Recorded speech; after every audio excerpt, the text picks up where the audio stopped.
Para pamirsa, sugeng pepanggihan malih ing jagating wayang. Ing kalodhangan menika kawula badhe mbabar lampahan alap-alap Sengkuni.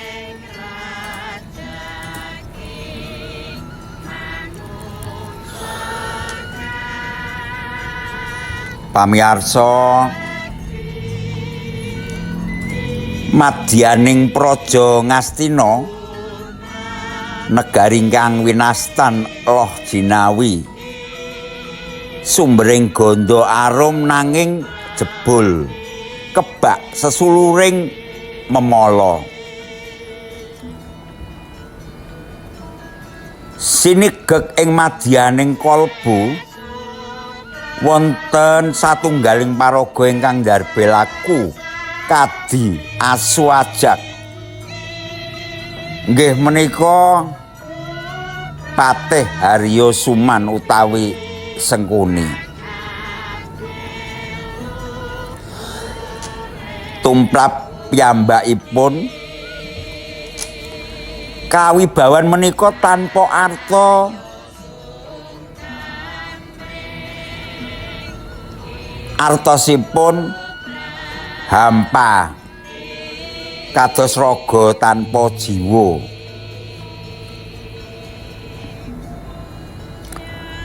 Kanthi ngginakaken kasantosaning gelar kepatrian, Sengkuni ngregeti sekedhik mbaka sekedhik kasugihanipun nagri.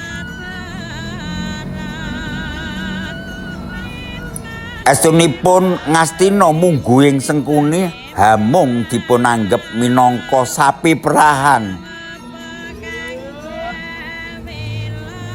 ingkang kedah dipun peres sarinipun ngantos asat. Saderengipun panguwas menika dawah dhateng astanipun para Pandhawa.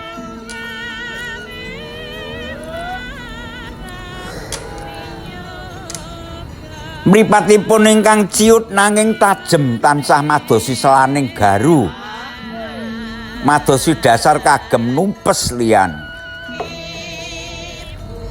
Mboten namung ngginakaken pangkat kagem laku nagri, nanging kepatihan menika dipun dadosaken dedamar panguwas ingkang absolut.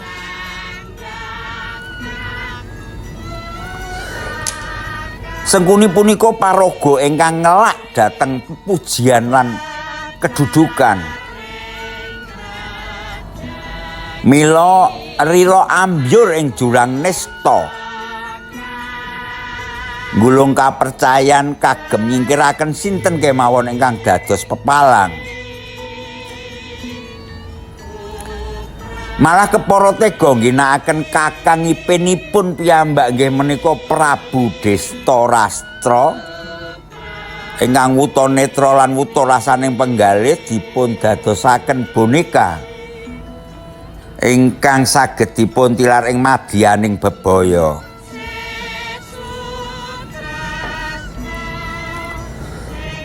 Kados pundi reroncene lampahan alap-alap Sengkuni Ing kalodhangan menika ngiras pantes kagem ngenang utawi nguri-nguri kridanipun Suwargi dalang kondang Ki Sena Nugraha. Sumangga dipun pirsani sesarengan.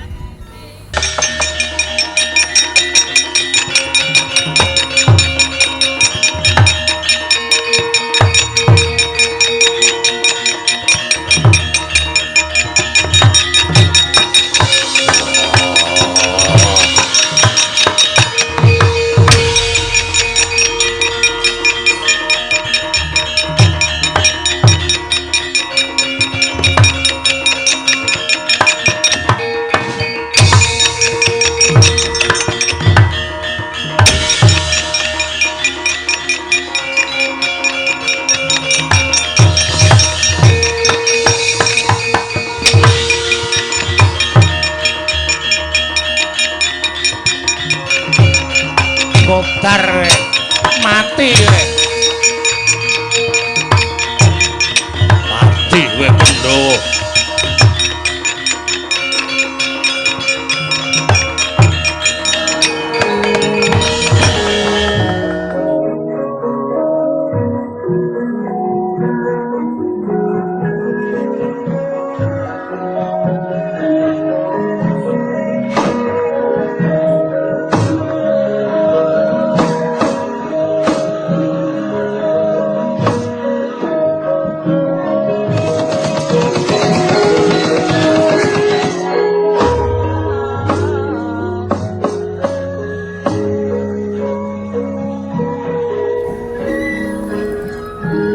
Surabdata Pitana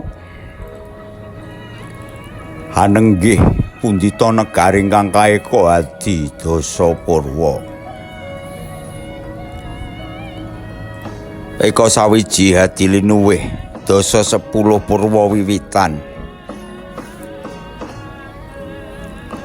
Mboten wonten malih kadi negari ing Hastinapura.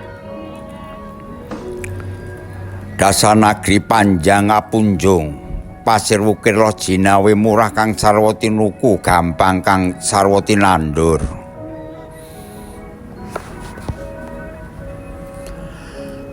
Nanging dinten menika sunya raras ingkang katingal Prabu Destarastra ingkang lenggahing dampar kencana ketinggal kuncem parsoyanipun. Ketinggal kucem parsoyanipun pindha rembulan kasaput mega ing mendung.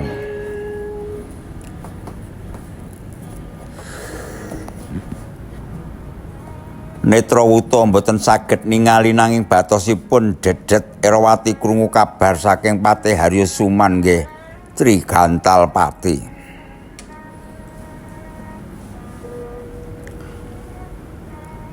Keterpater jroning wardaya nalika patuh Sengkuni matur bilih para Pandhawa sampun nemahi pralaya geseng kobar wonten ing bale si Gala-gala.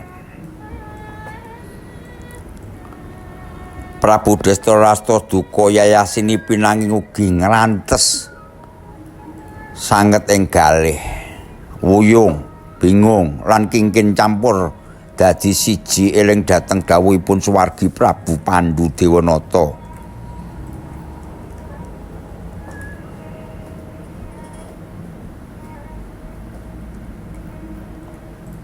Mila panjenenganipun rumaos mboten saged njagi putra-putra keponakanipun.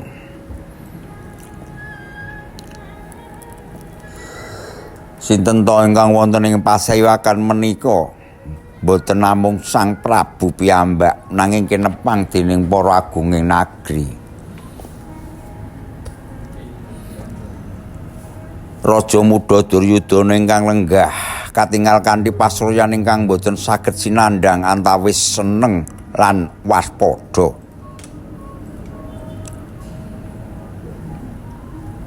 Kejawi mekaten Resi Bisma Sang Pandhita Agung ingkang tumungkul mreksani jogan rumaos wonten ingkang ganjil jroning nalar nanging sedanten wau meneng boten paring sabda.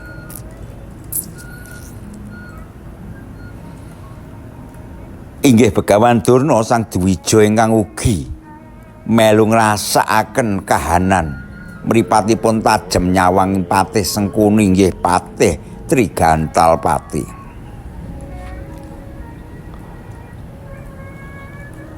Dewi Gendari ingkang tansah wonten ing sandinge Sang Prabu senajan atine uga ngrasakake kasedihan ing jerone minangka ibu.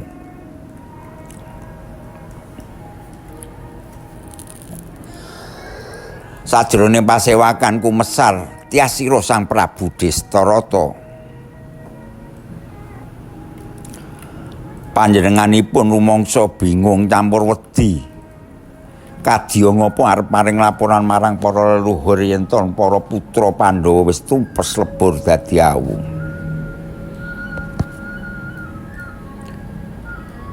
Kaya gumbit sinasok jroning nala Sang Prabu Destarata. Swara tangis boten kawedal nanging rembesing luh saking netra wuta mratandani jroning kasedihan. Sedaya ta ingkang sowan sami amem boten wonten ingkang wantun munjuk atur.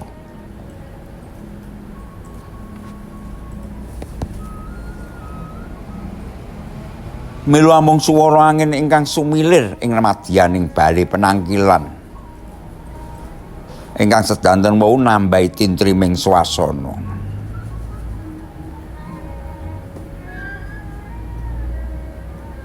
Inggih swara tangis boten kawedal nanging rembesing luh saking netra wuta mratandani jero kasedihan menika rembag ingkang dereng kawedalaken. Duh, Kakang Panembahan Bisma, kados pundi rasaning manah kula kadirontok mertaning jajat kula krung pawarta menika. Dene Pandhawa putra-putranipun Adi Pandhu ingkang nembe dados kembang lambe amargi nemahi pati kanthi cara ingkang ngeres-ngeresi.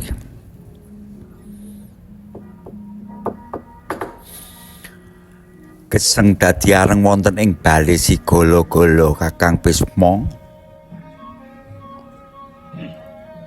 Punapa mripat batin panjenengan ugi mriksani babagan menika?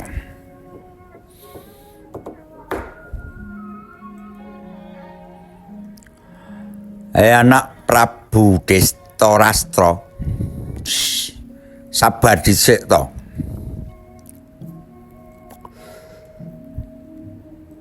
Aja kesusu ngetokake lho sadurunge tuntas dadi geni. Dadi pitakon jroning nalar, sapa sejatine sing sepisanan menehi pawarta mawa mripat dhewe bilih para Pandhawa wis dadi awu? Apa pancen mripat sing weruh iku mripat sing jujur? Apa mripat sing kebak lamis?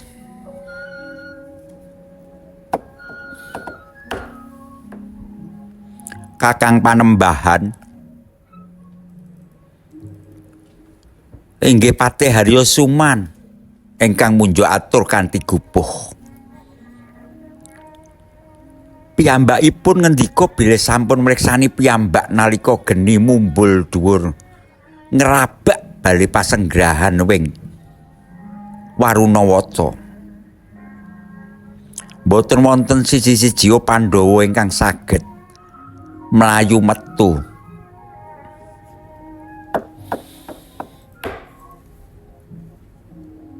Duh, Kakang Bisma,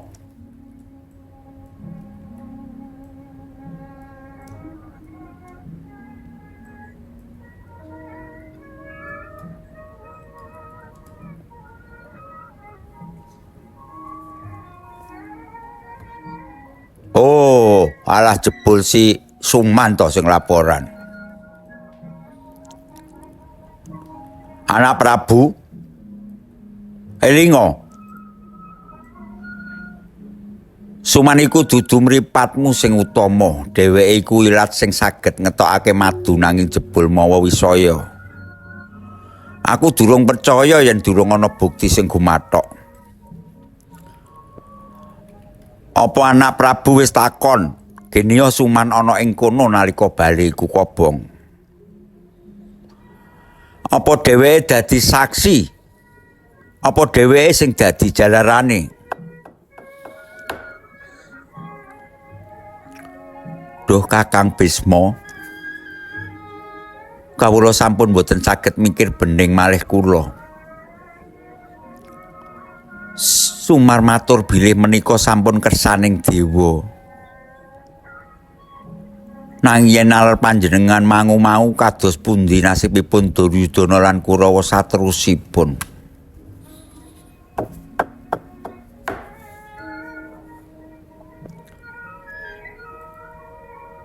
Duryudana bisa bae guyu ing jero batin. Nanging awakmu minangka panguwasa Hastina kudu waspada. Anak Prabu,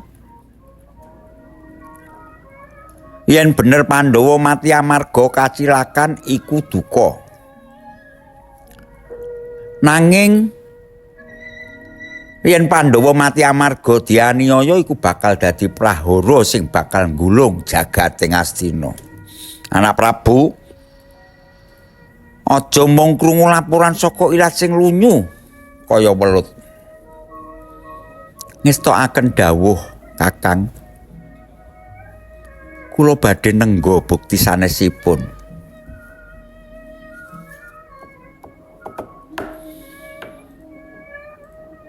Anak Prabu, menapa aku kepareng nyuwun wekdal sekedhap badhe kangge ndedhesek saha nyumerpi dhateng Patih Sengkuni babagan pundi ingkang dadi bongkot lan pucuking pawarta Pandhawa sampun nemahi pralaya menika.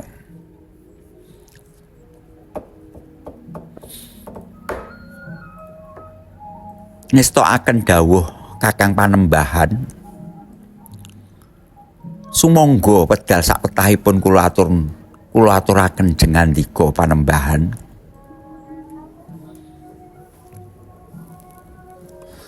Mengko ta Suman, Patih Sengkuni, Trigantal Pati, inggih nuwun paring ngadawa. Maju kene.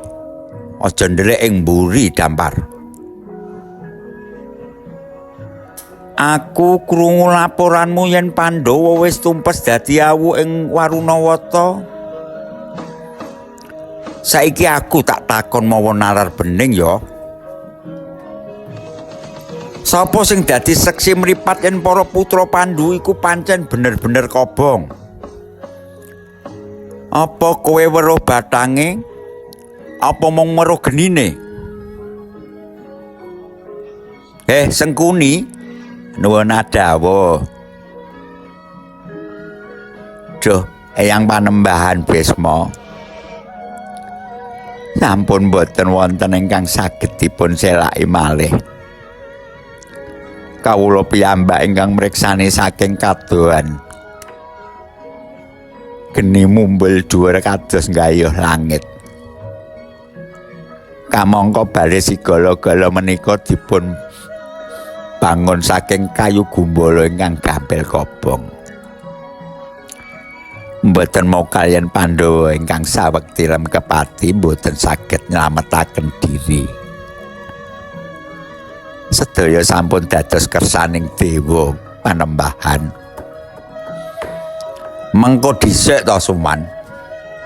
Ngestake dawuh. Kersaning dewa apa kersaning manungsa sing duwe ati kaya sono? Suman, kowe iku Patih Hastina lho. Nanging lakumu kaya dalang ing burine kelir. Bali sigala-gala iku pesanggrahan dudu panggungan geni. Kene kowe kok ana ing sacedhaking kono nalika kedadian. Apa kowe pancen nunggoni supaya Pandhawa ora iso metu? Panjenengan iku kok sak tau to. Suman. Patih Haryo Suman, inggih nuwun dawuh. Aja dumeh kowe bisa ndelikake bangke ing mburine Latiem kang manis. Celingno. Kowe iku dudu patih sing nggawa rahayu nanging kowe iku satru mungguing cangkrakan ana ing Hastinapura. Aku wis krungu lan mripat batinku dhewe.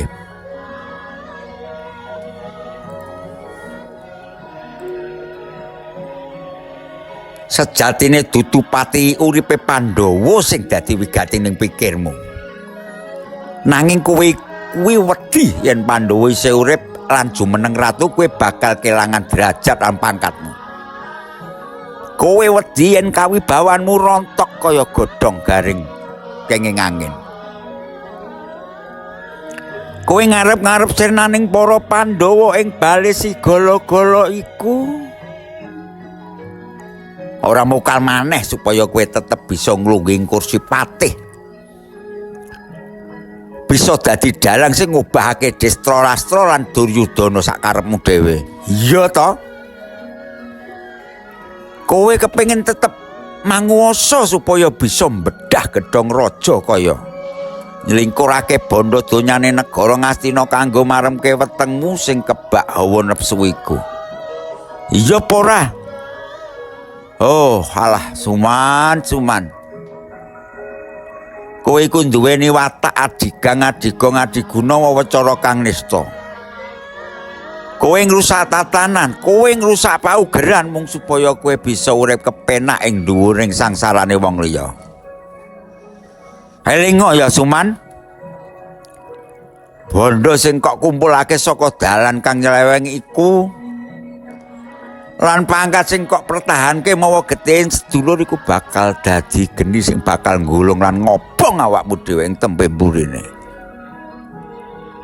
Aja kakean mlesetke ilat awakmu. Yen kowe pancen resik gene kowe katon bungah nalika ngabarke pralaya. Sejatine awakmu iku ora beda karo Duratmaka kang nganggo busana patih. Sengkuni Haryo Suman. Nuwun dawuh. Panembahan niku kok sok tahu ta. Panembahan sampun dugi ingkang boten dumateng kawula. Kawula wonten ing Marunawata menika lak nggih nindakake dawuh dalem Sang Prabu Destarastra supados njagi keselametaning para Pandhawa. Nanging panembahan jeneng apes menika mboten saged tinulak.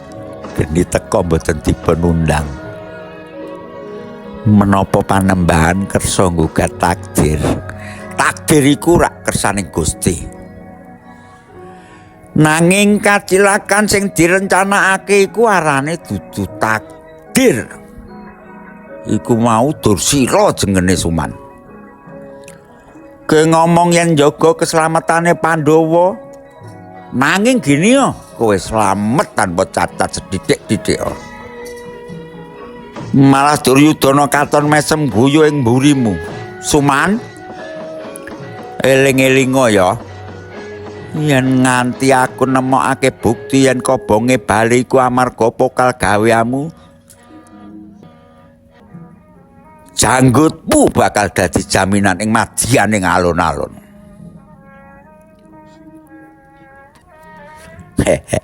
Nggih ampun ta panembahan. Menika lak jengene anarkis. Mangke to. Panembahan menika kok tansah kagungan nalar ingkang curiga kalih kula to. Bukti menapa malih sedaya sampun dados sawu. Malah para kawula ing Warunawata ugi mreksani. Punapa panjenengan boten mesakaken dumateng Sang Prabu Dastarasa ingkang saweg duka. Sampun dipun tambah-tambahi kanthi fitnah dumateng kula ta Panembahan. Kawula menika namung mutiara ingkang nyoba madangi Astina saking rebet. Ora, kowe iku keket sing rusak godhong jati Astina. Rungokno Suman. Geni si golo-golo pancen panas, nanging isih luwih panas genine bebener sing bakal mbedah gorohmu. Aku bakal utus telik sandi sing luwih jujur tinimbang lambemu. Yen Pandhawa bener-bener sedo, aku dhewe sing bakal mimpin upacara abong. Nanging yen dheweke isih urip, siapa dadi mangsaku? Hati-hati lho Begawan. Mangke panjenengan kenging pasal pembunuhan berencana, ora ngurus. Sampun Kakang Bisma tuwin Adipati Sengkuni. Sampun paduka ning madyaning duka. Ati kula sampun rempu. Sampun dipun tambahi mawi padudon mekaten Panembahan.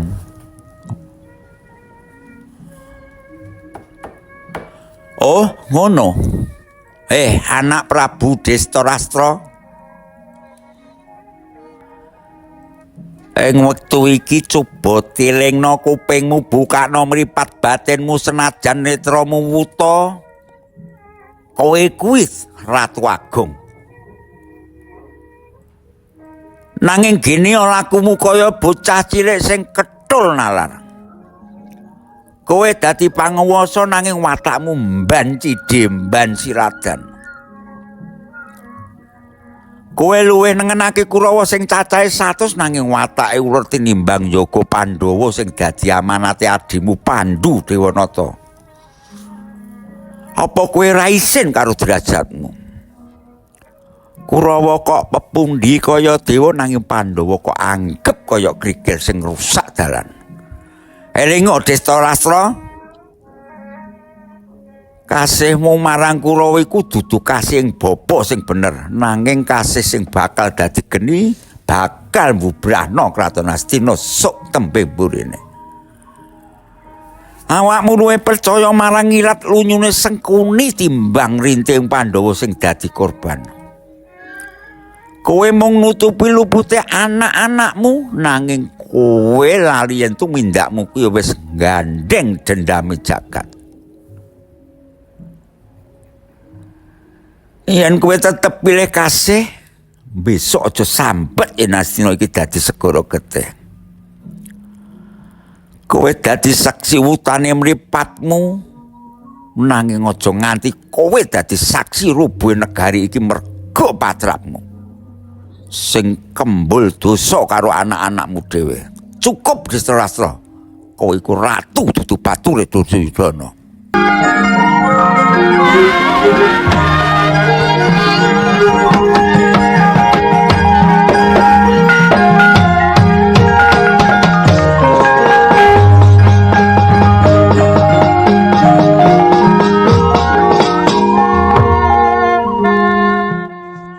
Kagiat raos sing manah midhanget amuke Resi Bisma nyinggih nenggih kawontenanipun Sang Prabu Dastarastra. Nalika mireng sabda saking Resi Bisma ingkang kados bledhek nyamber ing madyaning mangsa kapat, dawahing talingan nembus ing jroning wardaya. Sang Prabu amung saged tumungkul, lungguhipun gregel, badanipun gumeter kados ron pisang kenging jotosan angin.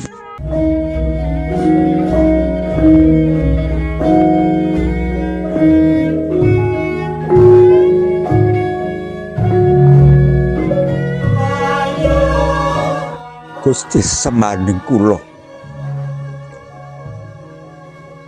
Gusti ingkang ngakarya jagat kados pundi dukanipun para leluhur mleksani lelampahan kula. Rumaos bilih kula menika sawijining ratu ingkang tanpa aji, tanpa derajat, pindha busana ingkang sampun rusak karusak dening jaman.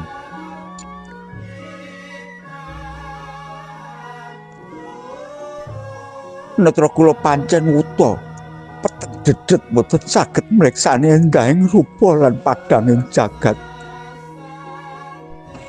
Nanging ingkang langkung ngeres wonten ing dada, jebul batin kula ugi melu wuta, Gusti. Kula mboten saged mbedakaken pundi wewangi lan pundi gada ingkang bathang. Kula wuta saking bebener ngantos mboten saged mreksani rinting para Pandhawa ingkang kedahipun kula ayomi.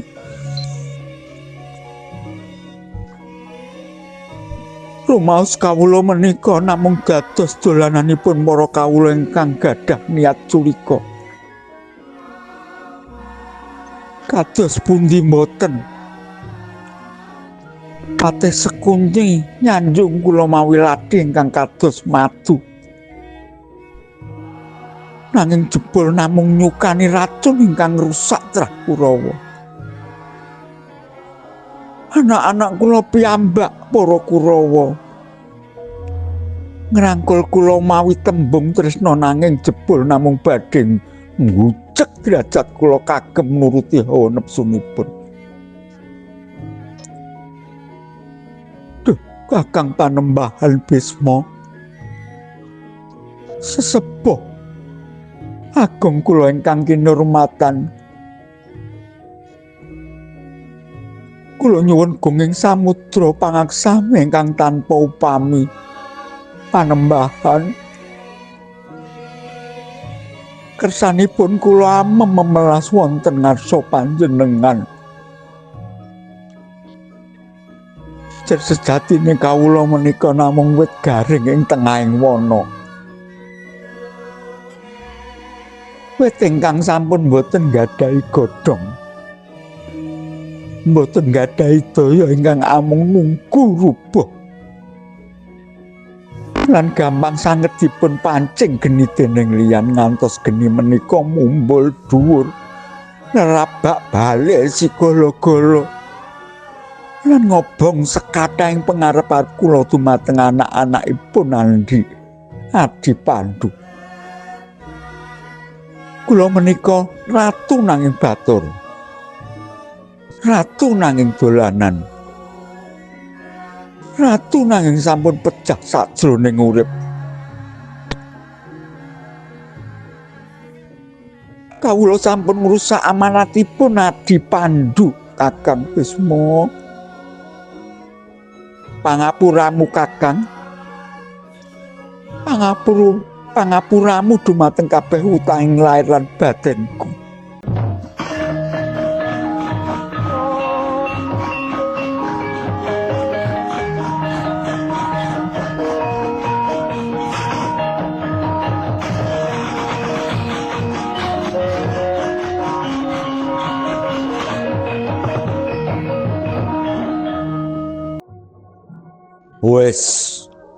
Wes anak Prabu ngateka. Awakmu iku jejere ratu lho, ora kudu ndepepeh kaya ngono iku. Ngateka. Inggih, sinuwun pepujan kula. Sampun sawetawis panjenengan nampi dawahing duka, nanging sampun to mupus ing penggalih. Mugi kersa mreksani bilih rumaos sedih ingkang tanpa upami menika mboten badhe ngicalaken pepesten sinuwun. Senajan mripat panjenengan mboten saged mreksani jagat, tobat nanging pados panjenengan kedah tetep padhang kagem para putra. Atusan putra Kurawa menika tasih betahaken mangayoman saha pitedah saking panjenengan sinuwun. Mugi sinuwun kersa nebihaken sungkawa Amarga sejeki negari saha mulyaning para putra tetep saged pinanggih sinuwun. Dari menengo. Nuwun inggih sinuwun. Gendari. Wis cukup anggen kakean polah. Melu-melu ngrembug babakan patine anak-anakku Pandhawa ing balih gala-gala. Ngerti ya Dari? Iki urusaning negara dudu papanmu kanggo melu cawes-cawes. Yen kowe isih wae neka-neka mung gawe rung sithik pikirku lan nambah aboting sangganing praja, luwung kowe minggat to. Bali wae menyang Prasa Jenar. Derek kakangmu Haryo Suman sing mung bisa gawe bubrang kahanan. Aku ora butuh riring tangismu, aku butuh sesegere tikat. Luwung aku kelangan garwa siji tinimbang aku kelangan derajat dadi sesepuh ing Kurawa amarga melu-melu cengkening atimu. Wong wadon nang rambuté kriting ya ngono kuwi. Lambene tipis, kakean lampil detik wong lanang. Nuwun pangapunten sinuwun.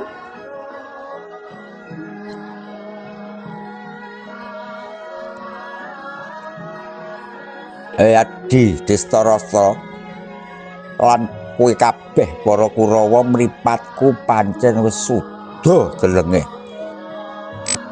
Nanging batinku ora bisa diapusi dening kahanan.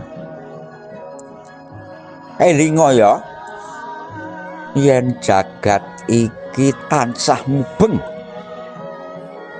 Kowe aja enak-enakan mapang ing dhuwur klasa amarga ngrasa duweni Astina sak wetahe. Pikirna kepriye mengko yen sak wanci-wanci para Pandhawa teka.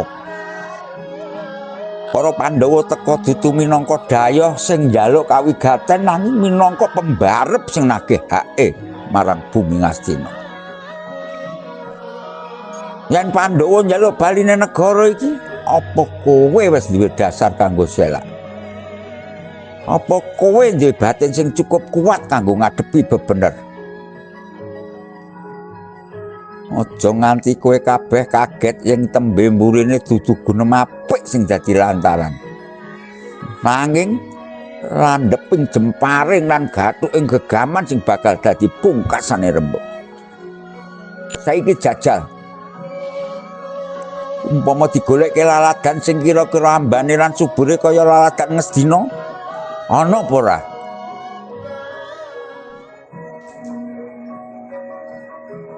Bapa Panembahan Durna wonten raos Mas Sumelang ingkang gandul wonten ing jroning Nalakula. Bapa ampun kendel kemawon to kados pundi pamrayoginipun Bapa Panembahan babakan nasibipun anak-anak kula. Pandhawa menawi sak wayah-wayah nagih Nagri Ngastina. Menika babakan Pandhawa Bapa janji ingkang sampun cinatet. Bilih Ngastina menika sejatosipun gadahipun Pandhawa. Kula kuwatir Bawa menawi besok Pandhawa nagih hakipun, para Kurawa badhe gesang keserakat. Mila saking menika Bapa Durna kula nyuwun Bapa Panembahan kersa jajah desa Milangkori madosaken papan utawi wilayah ingkang jembaripun sak Ngastina ingkang lemu sitinipun roh jinawi saha muragapi kagem gesanganipun para putra kula. Papan menika badhe kula dadosaken cadangan menawi anak-anak kula Pandhawa nagih janji.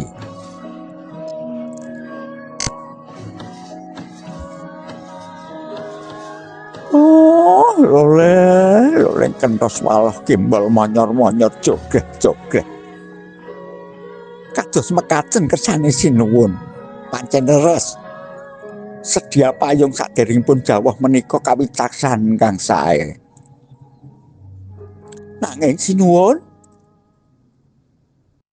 madosi papan ingkang saimbang kalian Ngastina menika mboten gampil sinuwun. Ngastina menika punjering jagat.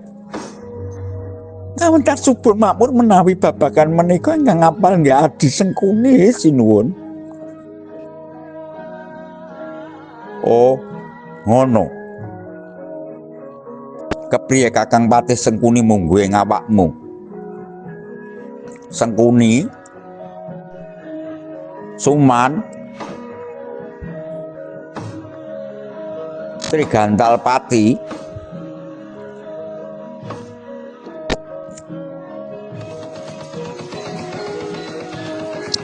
Sengkuni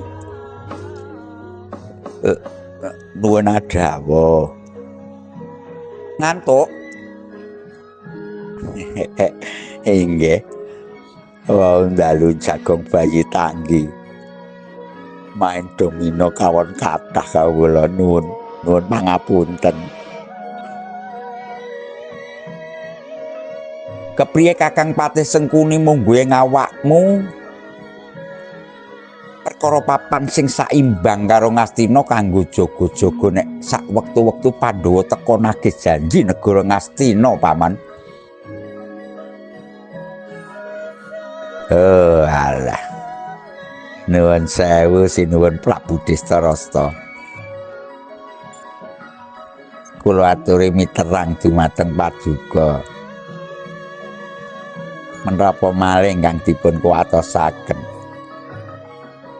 Menapa malih ingkang dipun penggalihaken babagan para Pandhawa.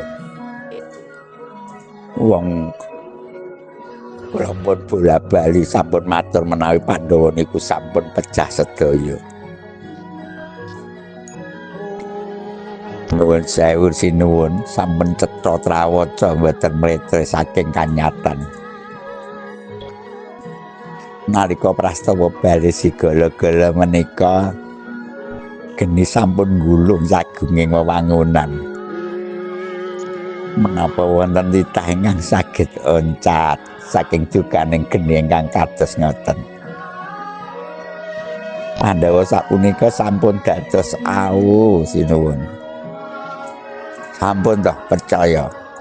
Pandhawa sampun tupes tapis tanpa tilas. Nunggil kalian rontoking katu ingkang kabasmi sinuwun. Nanging Adipatih yen to pancen wis mati kenapa atiku tansah melang-melang malah tuwuh rasa cubriyaku. Lak menika lak namung pengangen-angen paduka.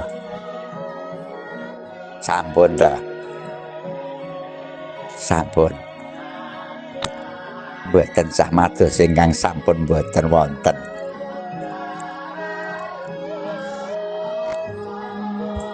Nanging ing pancen menawi pancen sinuwun meksa badhe paring papan dumateng layon ingkang sampun mboten wonten menika.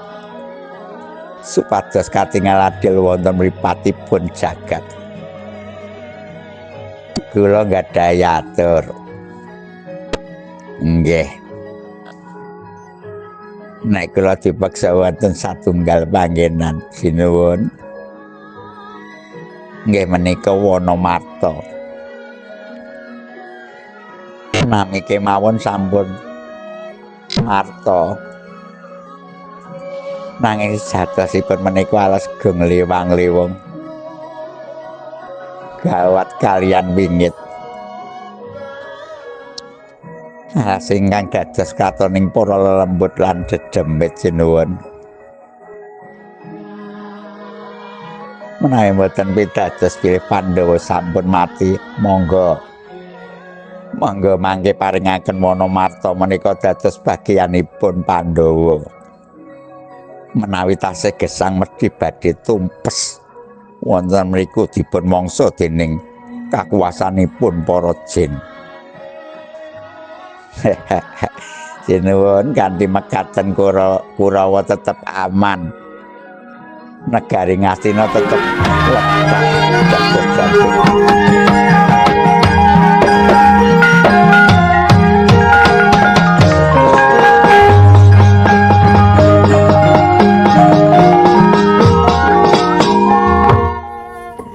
ngucap kacarita kawontenan ing madyaning balik penangkilan Praja Ngastina. Swasana ingkang sakawit tentrem malih dadi horeg binarung swaraning para putra-putra Kurawa ingkang sami paben ngrasani kahananing Pandhawa. Patih Harya Sengkuni kanthi lambe ingkang nyelekit mboten kendhat-kendhat nyakinaken bilih para Pandhawa sampun tumpes tapis tanpa tilas kabasmi dening geni ing bale si gala-gala. Kawis tinggal Prabu Destarastra linggih ndingkluk peteng penggalih ira rangu-rangu ing antaraning rasa ayem lan rasa dosa. Nanging sajroning para Kurawa lagi asung suka parisuka dumadakan jagat prasasat gonjang-ganjing. Suarane bumi horeg kadyana lindu sayuta kang teka bebarengan. Singa-singa ingkang sami pirembakan sakala garing gorokanira. Nggih menika saking kadohan katingal wewujudan ingkang gagah prakoso dhuwur agung kati gunung rajang soring wit-witan bedah barisaning prajurit Tamtama. Sinten ta menika mboten sanes nggih menika kusumaning bangsa Raden Werkudara. Rawuhipun Sang Raden Werkudara nggih Sang Bratasena kadigelat ngampar-ngampar ing rina wengi. Sengkuni ingkang sakawit kumalungkung sakala pucet pasuryanira kates dadi janggutipun geter lati mbegegek mboten saged ngucap. Para Kurawa pating jleput pating jlerit kajipitik kemit kenging ketabrak lang. Werkudara rawuh kanthi netra abang branang napasipun kadi prahara mbuktekaken bilih trah Pandhu mboten saged tumpes namung dening geni. Amargi Pandhawa pinaringan sih katresnan saking Gusti.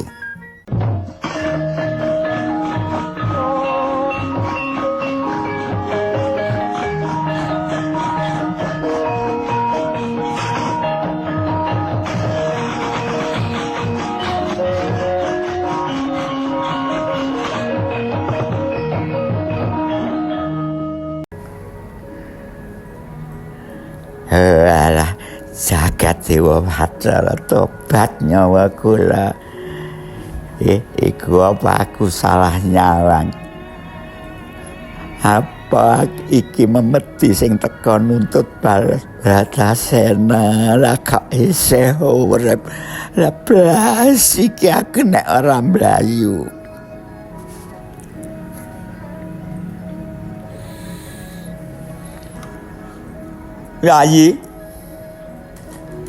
Yayi Dewi Gendari nuwun dawuh Kaka Prabu pun kakang ngrasakake kahanan kang beda ning pasewakan kene. Senajan mripatku iki peteng ora bisa nyawang jagat nanging grana utawa irungku iki ora bisa diapusi. Ana gondo arum wangi amrik mratani ngebaki pendopo. Yayi, sapa sejatine tamu kang nembe rawuh kuwi? Gondo arume kok kaya nggawa ketetermaning ing sanubare. Aduh sinuwun pangapunten ingkang kathah. Menawi panjenengan ngasakake gondo arum menika pranyata leres. Ingkang nembe kemawon rumebet wonten ing satinggil pasewakan mboten sanes nggih menika putra panjenengan sinuwun. Nggih menika Raden Brastasena sinuwun. Sapa? Anakku Pandhawa. Oh. Alah pantes. Pantes sing ambune wangi mratani Yayi. Pranyata para Pandhawa utamaning Werkudara utawa Bratasena wis rawuh. Pancen iki wis dadi titikaning jagat wong kang duwe laku utama, jujur lan suci atine kuwi gondo awake bakal melu arum. Beda banget Nyai. Beda banget yang sing teko kuwi anakku dhewe Dursasana. Yen Dursasana sing mlebu pasewakan ambune mesti apek, banger lan nggarai sumpek. Kuwi pratandha yen batine kebak reget lan angkara murka. Ampun ngoten to sinuwun kalipun putra piyambak kok ngoten. Sengkuni Arya Suman wonten adawa. Kowe kuwi patih apa tukang apus-apus? Jebul lambemu amba monggo wadul sing ora ana nyatane. Jarene kowe nggawa kabar yang Pandhawa wis tumpes wis dadi awa ning bali Sigala-gala. Jarene Puntadewa, Arjuna lan kembar wis modar kabeh wing sena ing jagat. Nanging ing wektu iki kupingku ora bisa diapusi, Dik Sengkuni. Iki ana gondo arum lan pakuwon iki kaya horeg mergo jumangkae sikil kang abot. Iki lak jangkae Werkudara. Iki lak si Bratasena. Sengkuni, kowe kuwi keparat. Kowe ngomong yang Pandhawa wis mati nanging nyatane si Bratasena malah jedul ana ing pasewakan kene. Apa mripatmu wis lamur apa pancen utekmu sing miring? Kowe wis gawe wirange pun kakang ana ngarepe para kawula lan para pinisepuh. Dalengen kuwi yen kowe isih wani ngomong yen dheweke wis mati tegese kowe kuwi patih sing kakehan glembuk nanging ora ana isine. Isin aku duwe IP sing gaweane mung gunem kabar gara.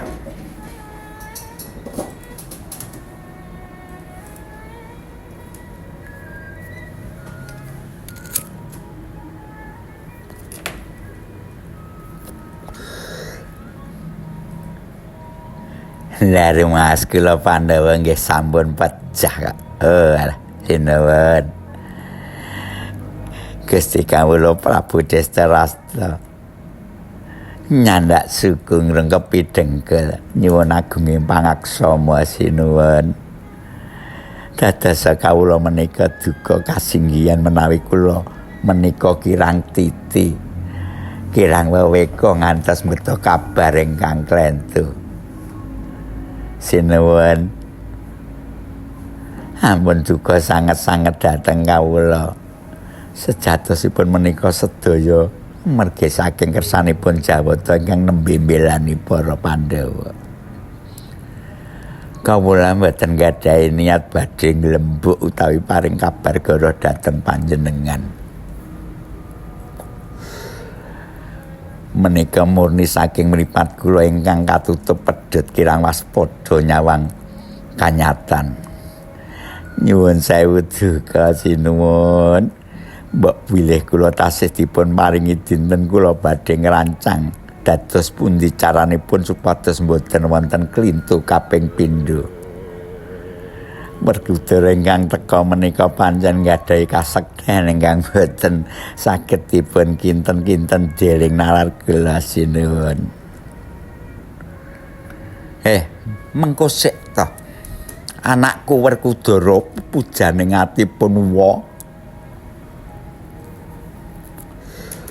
Merga pangestunipun Jawata jebul kowe isih seger kewarasan slamet karis ing Rubeta ya nggih. Saiki kowe njedul ana ngarepku dadi bukti yen derajatmu isih dikantheni dening Gusti kang murbeng dumati.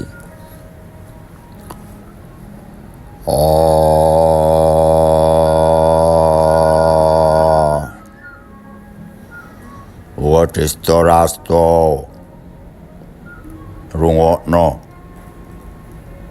Iki aku anakmu Bratasena. Iya. Pangestumu wa.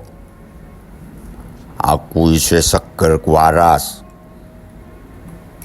isih bisa jejeg ngadeg ana ngarepmu.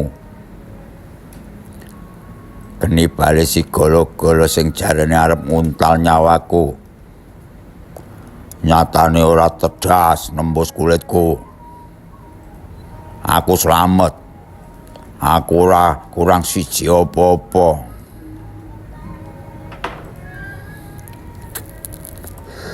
Hong amuwuji Sidi Sekaring Bawana duh Sang Bathara Agung.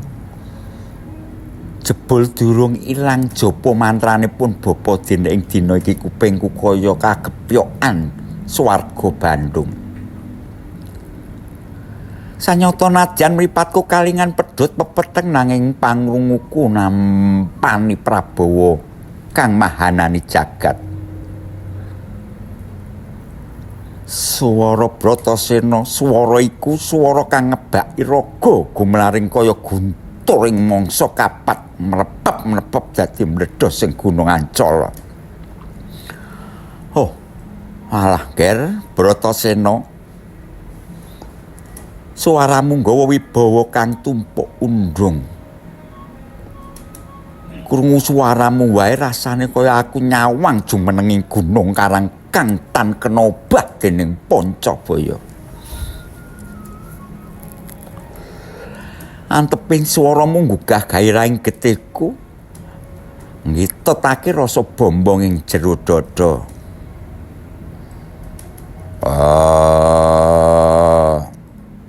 Wa Prabu, aja kuwatir. Ora mung aku nanging pun Kakang Puntadewa. Adi-adiku Janaka lan kembar Nakula Sadewa kabeh uga widodone ring Sambekala.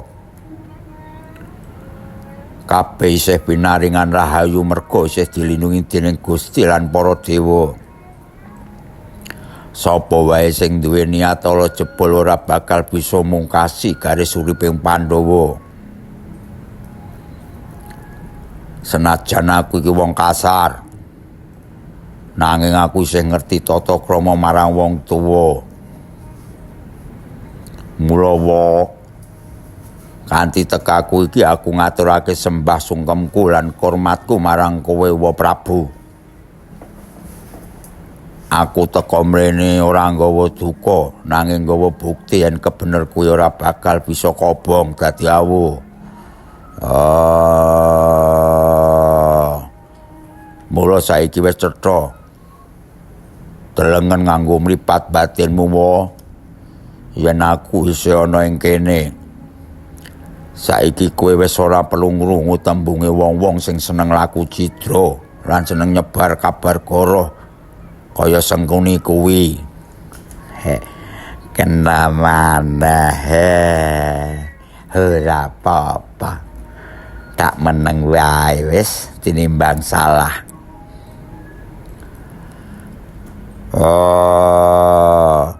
Bapakku Destarasta tekaku ning kene.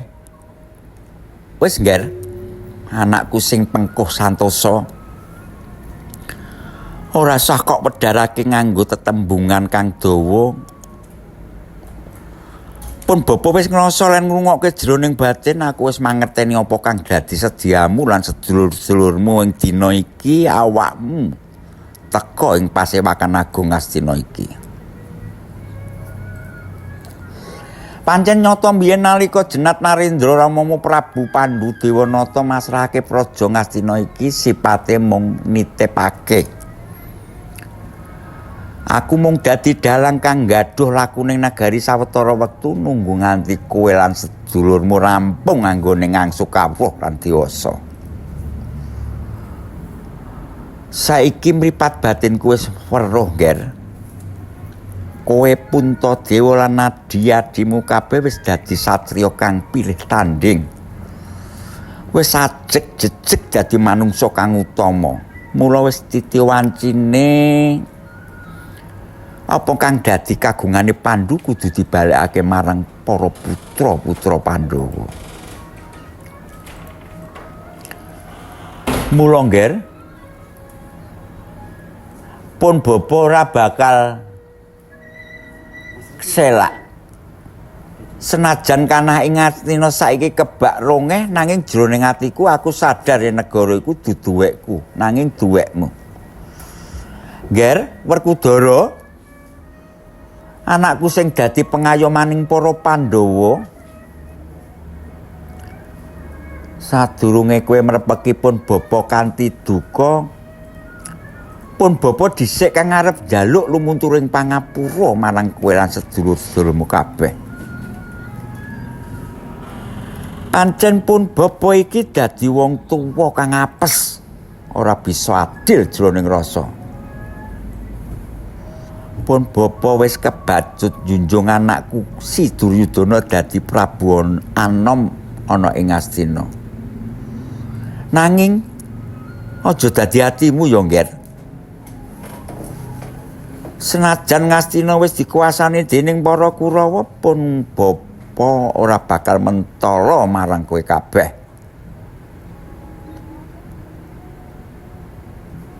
Minangka gantine para Pandhawa bakal tak paringi lemah kang jembar dadi negara dhewe. Ana sawijining papan kang subure ora kalah karo bumi Ngastina, yaiku alas Wonomarta. Ger, lemah ing kono gemaripah yen wis dadi praja bakal dadi negara kang kuncara. Mung bae pun bapa njaluk dadi kawigatenmu ya, Nger. Wonomarta kuwi wis awujud alas gong liwang-liwung. Panggonane wingit angker lan isih dadi kratone para lelembut. Mula kowe lan sedulurmu kudu mbabat alas kuwi dhisik supaya bisa dadi padunungan kang mulya. Budhal menyang Wonomarta, Nger, buktekno yen Pandhawa kuwi satriya kang sekti tanpa tanding kang bisa ngowahi alas dadi kencana. Wah. Nek ngono, tekaku ning kene tak anggap wis cukup kok. Aku njaluk pamit bapakku Destarasa. Mengko dhisik to. Aja selak kesusu mundur saka ngarsane pun bapa. Mengko dhisik, Nger. Ngandheka sawetara ya, rungokno kang dadi unine atiku. Kowe lan sedulurmu bakal budal mbabat alas Wonomarta, sawijining papan kang dudu baen-baen angkering. Mula sadurunge kowe jumangkah metu saka Balaurung Ngastina iki, pun bapa arep nggenahake. Apa kowe ora butuh sangu, Nger? Apa kowe ora pengin dibekali Mas Picis Raja Brana? Bondo donya kang cukup kanggo ngrumati sedulurmu lan para kawula nek ing alas kono. Wah, tak kira ora butuh wae. Aja ngono ta. Apa yen pancen kowe ngrasa abot amarga Wonomarta kuwi alas gong liwang-liwung kang kebak sato galak lan wingite kepati-pati? Awakmu ora butuh bantuan prajurit Ngastina. Pun bapa saguh ngrentakake Wadyabala supaya bantu kowe kabeh mbabat alas. Ngomong, Nger. Aja meneng bae. Pun bapa kepengin mulyake kowe senajan kanthi cara kang beda. Apa kowe butuh bondo? Apa butuh bala bantuan?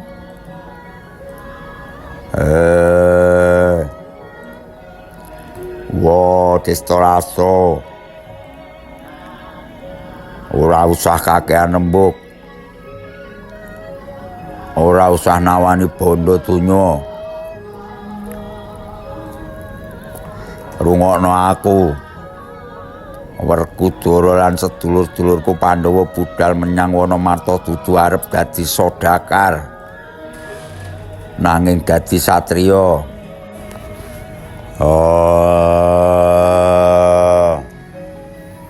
Destarasa. Ora usah kakean rembug. Ora usah nawani bondo donya. rungokno aku. Werkudara lan sedulur-sedulurku Pandhawa budal menyang Wonomarta dudu arep dadi sodagar. Nanging dadi satriya. Mula sithik wae aku ora butuh Mas Picis, Raja Brana utawa bondo donyamu kuwi. Yen Pandhawa butuh mangan aku sing duwe kuku Pancanaka kanggo golek buron ana ing alas. Yen Pandhawa butuh ngombe, wis ana banyu udan lan banyu tuk sing suci. Bandamu simpena wae kanggo makani anak-anakmu Kurawa sing serakah kuwi. Siji maneh wae. Ora usah kok pamerke wadya Balangastina ing ngarepku. Babat alas Wonomarta kuwi dadi tanggung jawabe Pandhawa. Aku ora butuh bantuan prajuritmu sing mau bakal dadi pepalang lan gawe rusuh. Cukup otot kawat balung wesi lan donga pangestumu ibuku Kunti sing dadi tamengku. Wonomarta pancen wingit. Wonomarta pancen angker. Senajan isih dudu mung lelembut. Nanging ana dewa sing ngalangi wae bakal tak ladeni. Bapakku Dhestharastra dadi seksiya. Pandhawa budal kanthi tangan kosong nanging bakal bali nggawa negara. Wis cukup wae. Cukup semene. Ayo sedulur-sedulurku, aku pamit. Lole kintos waloh kimbal manyo mengko dhisik to ngger Werkudara muridku sing dadi pepujaning atiku. Apa kowe ora krungu? Apa kowe pengen kalingan kuku Pancanaka nganti kowe mung meneng bae kaya reca watu. Werkudara, kowe mau krungu dhewe to? Kepriye tembunge pamanmu Sengkuni sing landhep kaya keris? Ndongake kowe lan sedulurmu Pandhawa mati ing bali sigala-gala. Werkudara, muridku sing paling tak tresnani, kowe kuwi satriya kang kondang sektine, kang duwe getih panas. Apa trima yen bapakmu, ibumu lan sedulurmu dipoyoki lan didongake nemani pati dening Sengkuni? Ger, yen aku dadi kowe ora nganggo mripat ketep Sengkuni wis tak remuk dadi glepung.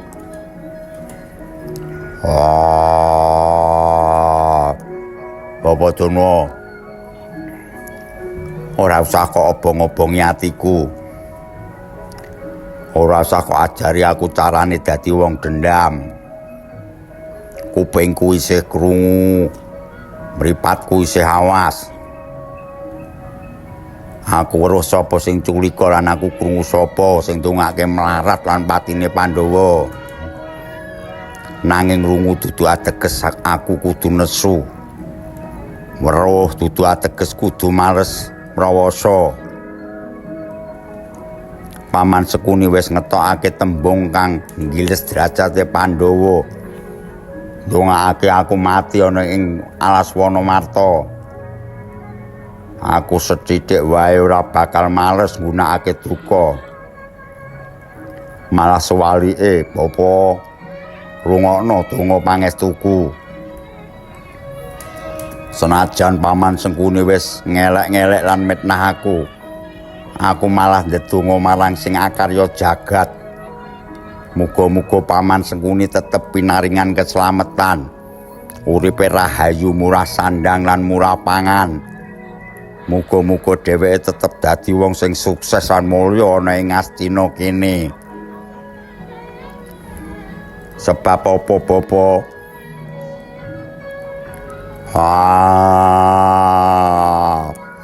yen aku males nganggo dendam, apa bedane aku karo wong sing dadi kewan? Pandhawa budal menyang Wonomarta kanthi ati kang resik. Ala dibales becik, kuwi sing bakal dadi jimatku mbabat alas mengko.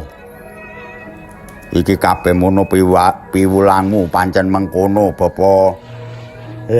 Dalah. Iya nggih muridku sing paling bagus lah. Jajal. Ta muridku iki dadi rasa mituhu apa kang dadi piwulangku Markudara. Lan ngono iku pancen muridku sing tansah mituhu marang guru. Rungokno ku Adi Sengkuni. Ora usah glereng. Alah yo ben. Markudara, muridku sing paling tak tresnani. Pun bapa bakal ora ngalang-alangi maneh. Budal ing alas menyang Wonowato kanthi tekad kang nyawiji. Muga-muga anggonmu mbabat alas linebur dadi dalan kamulyan. Dadi negara sing gemah ripah jinawi. Dadi papan pangayowane kanggo wong cilik ya, Ngger. Lan dadi tenger yen kabecikan kuwi ora bakal bisa dikalahke dening Angkara Murka. Wis, Ngger. Budalo pangestuku dadi tamengmu. Yo, Guruku Durna. Dulur-dulurku kabeh, Wadestarasta, Wak Bisma, kadangku Duryudana, aku njaluk pamit. Dongane wae aja lali. Tak jaluk sak pamitku saka Ngastina kene padha poso. Tirakat supaya anggonku karo dulur-dulurku Pandhawa bakal lancar arep babat alas Wonowato.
Pamirsa, mumpuni ing panyandra nanging sejatine bebener menika mboten saged dipun kaling-kalingi.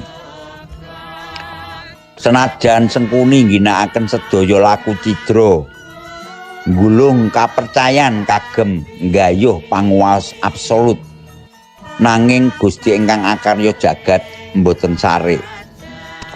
Suradira Jayaningrat lebur dening pangastuti. Sedaya Angkara Murka ingkang dipun tata kanthi rapi badhe sirna dening luhuring budi. Menapa saged Sengkuni nahan jaman ingkang badhe ngiles laku nistanipun. Menapa Ngastina badhe uwal saking cengkeramanipun Aswajak ingkang bejat praja. Ing mriki sumangga kita mundhut piwulang saking lampahan menika. Menawi wonten klenta-klentunipun atur, kawula nyuwun agunging samudra pangaksami. Nuwun.